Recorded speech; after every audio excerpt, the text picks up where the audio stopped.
What's up, you guys? Bubba Sawyer here, coming at you with another video. If you're wondering what this red thing is down here, the mask kept wanting to tilt forward. I had some garbage bags in there and some grocery bags, but the mask kept wanting to tilt forward, so I took an old dirty shirt that haven't been washed yet, and I took it and shoved it up in there. So anyway, we gotta dress the hair. The hair is all matted up from packaging. The hair might potentially be changed later on, I don't know, but the hair is brown and Leather Up Face's hair in the movie is black, so I might mask the mask off. Mask the mask, no pun intended. And then just shoot some shots of black spray paint. And because my part 2 wig was originally, part 2 Leatherface wig was originally blonde, and I done that, so darken it up, of course. That worked. Got all the paint work done to the mask. It was a lot of effort. Had to mix the eyeliner, or the whatever you call this. I'm not a woman, so the blue.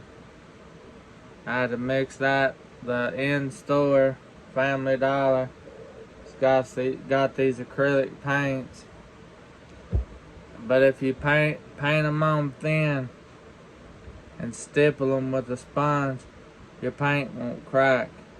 All this white is white refrigerator paint. You see, I can squeeze that nose and it's not cracking and coming off. That's because I done it in thin layers. Most people mix it with latex. But as far as the makeup goes, I left it alone. I did touch up down here with some white, because you could tell somebody took their finger. You could check my previous videos,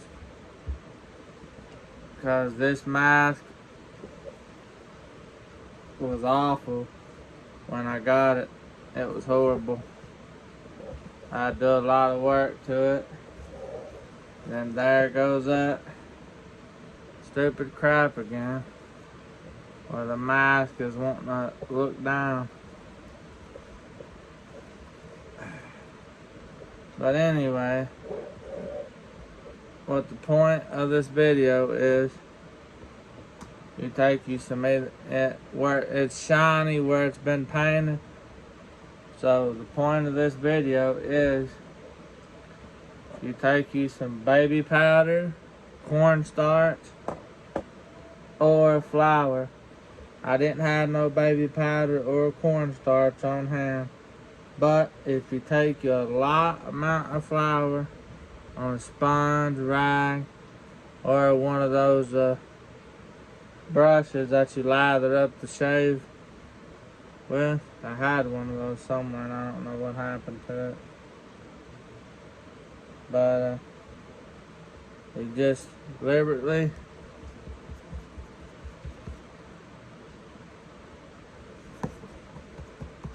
dip your sponge or your washcloth, and don't have it wet, it has to be dry. And just kind of dust over your mask, and that will take the shine off of it. And plus, it'll also add that powder effect of simulation of makeup. And another thing, flour and cornstarch will keep your masks from drying out. I know that's odd, and doesn't make sense to put something dry on something dry to keep it dry. I don't know. It just doesn't make sense to me. But if you have to, like I'm gonna have to, when I take this mask off the stand. And by the way, instead of buying a white light or a white ring, you can go on Google and type in white screen. On YouTube and type in white screen. And it gives you like a 12-hour white screen. I use that a lot when I'm working. But yeah, once you put that on there, you ain't gotta cake it on there. Just, you want it to be like that, and just go through here and dab and gently wipe away the excess, and this will take the shininess away from the mask. And also, this works if you've painted something and it's a little tacky. You can use cornstarch or baby powder or flour. Sorry, excuse me for my burp. And that's all you do. Just go around here. Now the blush, I do not know if I'll be adding blush to the mask, because where I done such a thin layer of paint, you can kind of see some of the blushing. And the hair, I'll just have to get at it with a hair comb and some hairspray. Somebody commented and told me that the hair was supposed to be over the stitching where you couldn't see it. I don't know where they got that idea at, but you want to be able to see the stitching. And like I said, I purposely left some spots of rawness. And the only other thing I believe I will be doing is taking some spray paint on a cardboard and take a paintbrush to paint the eyebrow, just for the simple fact you can see the raw latex under it. But when I bought this mask, I probably rated it probably a 2, maybe a 2. And that was only because of the paint job. The sculpt is amazing. It's not up there with the old Connor Delis, or whatever how you say his last name, Delis mask.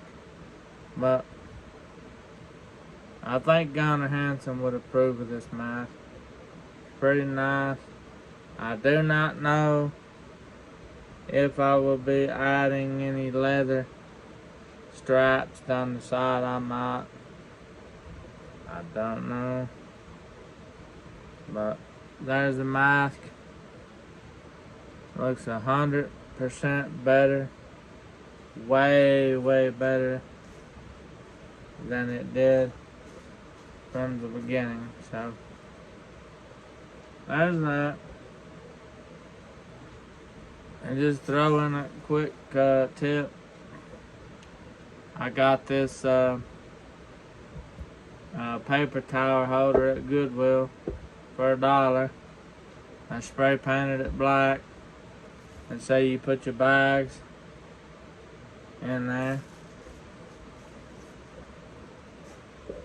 And you might have to add and adjust. But where this pretty woman's got this chin piece and it doesn't wrap all the way around, it sometimes doesn't want to set right. But there it is, guys.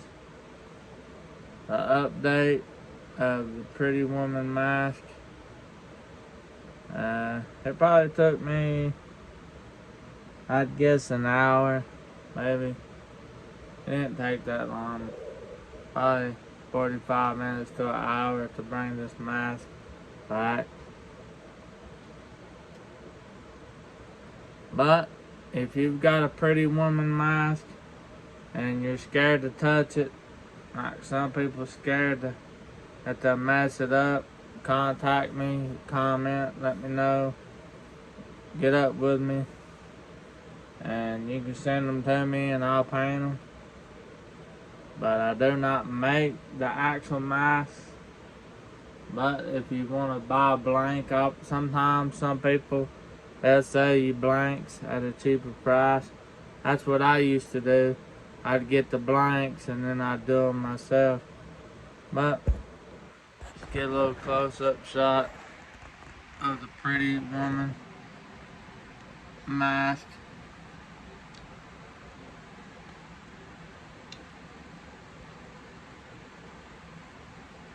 There she is, guys. See you next time.